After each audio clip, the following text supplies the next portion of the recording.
Madame Massat, pour un temps de 3 minutes, comme Monsieur Fasquelle.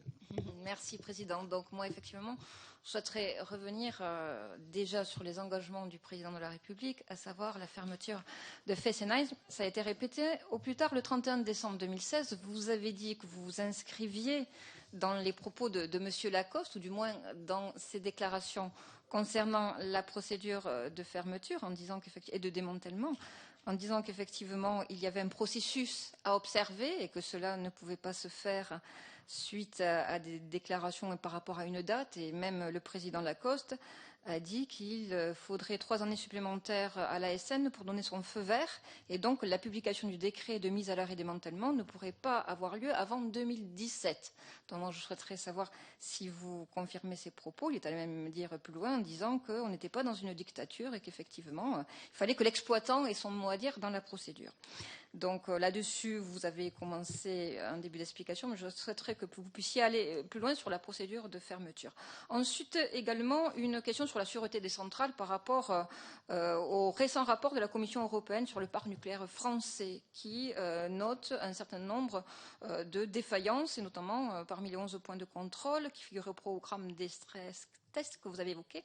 Ce sont les équipements destinés aux interventions d'urgence en cas d'accidents graves, et notamment en cas de séisme ou d'inondation qui font défaut dans la majorité des réacteurs. Vous avez vous-même dit qu'on n'était pas à l'abri d'incidents, le cas échéant.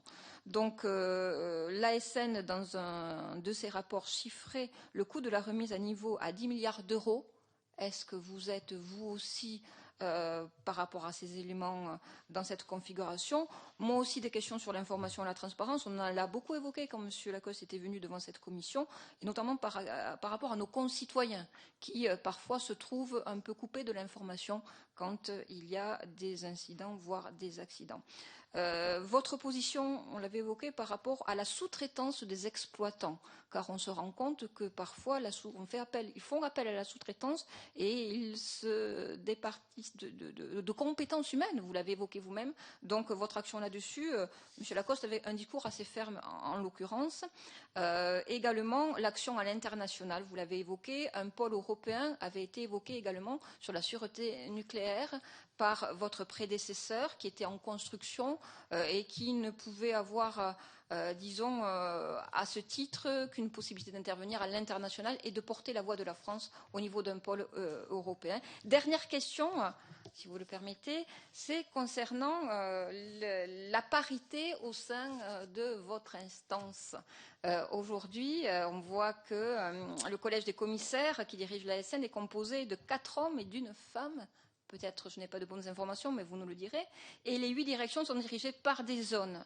Seules les divisions territoriales, 10 sont dirigées par des hommes et une par une femme. Donc je souhaiterais savoir sur votre prochain mandat, éventuellement si vous êtes retenu, qu'allez-vous impulser pour un rééquilibrage au profit des compétences féminines, qui doivent être nombreuses, il n'y a pas de raison, puisse s'opérer à l'ASN.